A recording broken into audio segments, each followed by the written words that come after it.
Hi guys, welcome to my YouTube channel. Grace Alana here, Grace the Astrologer. So today's video is going to be about Megan the Stallion. So Megan is known to be often betrayed and done wrong by her friends, by the people she's supposed to be close to. It seems like she has a hard time with people and relationships. So I wanted to look at her chart to kind of see what it says pertaining this.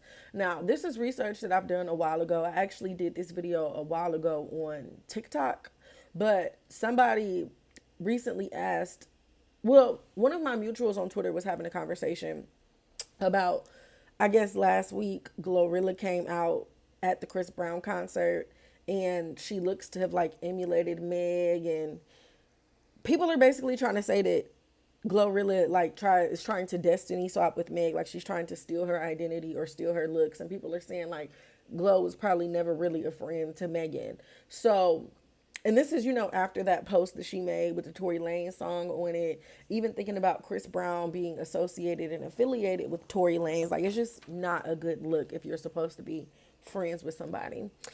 Now, again, are these people really friends or are they coworkers?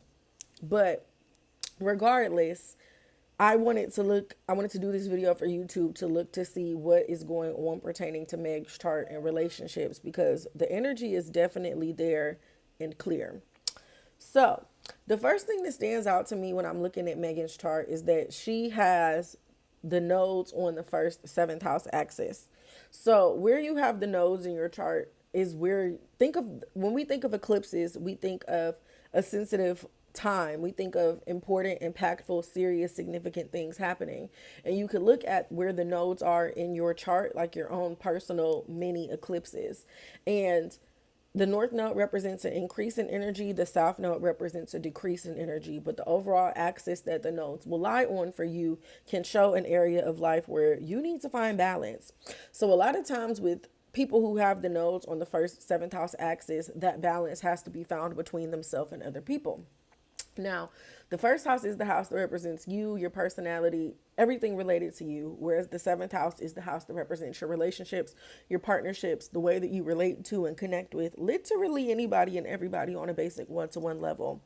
So, the south node in the first house can indicate that she might want to stick to herself, but with the north node being in the seventh house, it shows that she is supposed to increase her efforts and connect with other people. And I do think that although we've seen time and time again, Megan has not necessarily had the best relationships, I think that north node in the seventh house can indicate that eventually she will find the right people for her.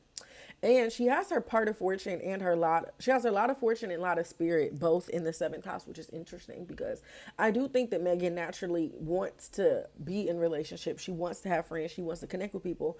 But again, it's just hard sometimes when the people you are not connecting with or the people that you invite in your circle and things of that nature are not the best suited people for you. And even just in general, the lot of fortune, that's what this little thing is right here. The lot of fortune is a placement that can be indicative of places, things and circumstances and encounters and things that can happen to you outside of your own volition. It's the fate placement. Like when people ask me about fate and astrology, the first thing that I do is look at the lot of fortune. So thinking about the lot of fortune in the seventh house, that can also indicate that there's a lot of things that can happen to her in her life due to other people. And she has to be careful with who she involves herself around because she can get herself caught up in other stuff with other people just because she was there or just because that was her friend or just because she knew somebody. Now, Mars is the planet that rules her seventh house. Mars is the planet that represents conflict, tension, stress, and having a malefic ruling the seventh house can definitely indicate that somebody might not necessarily have the easiest time connecting with people or having good relationships per se. And even also looking at her Mars is retrograde and she has a day chart. So Megan has her sun above the ascendant descendant axis. Her sun is in the 10th house. So having your chart ruler, I mean, not your chart ruler, I'm sorry, having your sun above the ascendant descendant axis makes Jupiter your most positive planet and it makes Mars your most challenging planet. So even again, thinking about the fact that she has her most challenging planet ruling the seventh house of relationships and partnerships, that can speak to someone having challenging relationships. Her Mars is opposing her sun, which can show that, again, unfortunately, the people that she thinks are for her are really not for her. They go against her. With her Mars conjunct her moon, I even bet it's hard for her to let people in sometimes. And I think this is also another placement that can indicate that she's hurt by the people that are closest to you, because the moon represents intimacy. The moon represents closeness, safety, security. So a lot of times, Mars being conjunct the moon can indicate that she does feel close to people and she does want these intimate fostered connections. But again, that Mars there can show that there can be trouble, or there can be a disconnect, or there might be conflict or trust, or even thinking about like envy or drama. Like Mars is the planet that, Mars isn't envy per se, but I could definitely see that that Martian energy is not the best. I'm sorry, y'all. I'm keeping an eye on my phone. I'm really supposed to be somewhere right now. I got invited to this fucking event, but my damn car died, so I'm waiting on AAA, and I got to record this video anyway. So I'm like, I might as well record it while I'm sitting here waiting on AAA. So that's why I keep looking at my phone. That's why y'all might hear my phone ringing, because I'm keeping an eye open for the tow man so he can give a bitch a jump.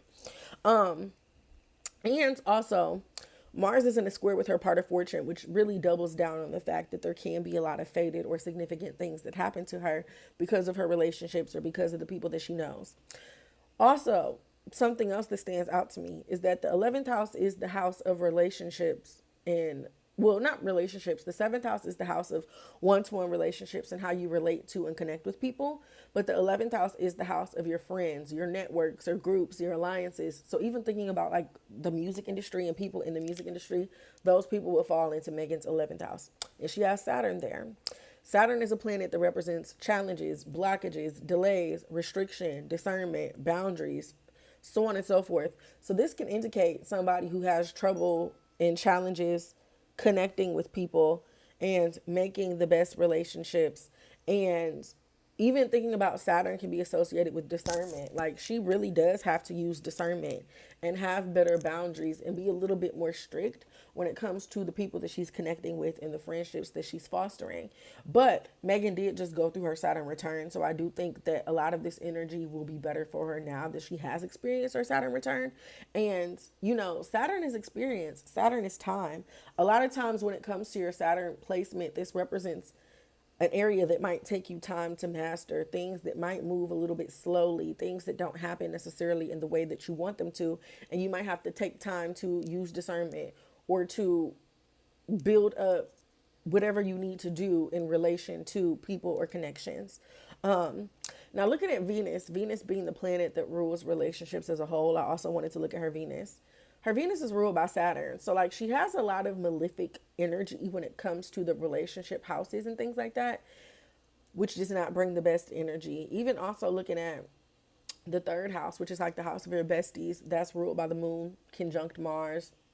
Even looking at Jupiter, which rules the 11th house, Jupiter is in the 8th house, which is a house that's associated with trauma and burdens and things that you carry, a lot of psychological things.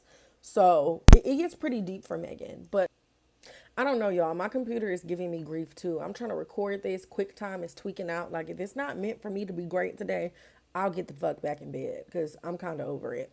But anyways, like I was saying, she has Venus, which is the planet that describes relationships as a whole. Venus is in a trine with the South Node, which represents a decrease in something. So that can show that she might have to let go of some people or some habits or some behaviors or whatever. She has to let go of something in order for her to have the best suited relationships for her. And she also has her Venus in a sextile with Saturn, which can show that her best relationships will come with time.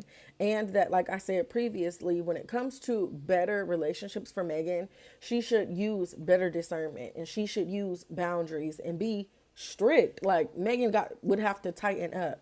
But like I said, a lot of these things with Saturn, because Megan has had her Saturn return, the energy is easier to deal with. Now, also looking at her descendant, what is the angle that represents relationships? There I go. She has her descendant in a trine with Saturn, which also speaks to what I just said about discernment, boundaries, her becoming strict, but also her relationships getting better with age and time.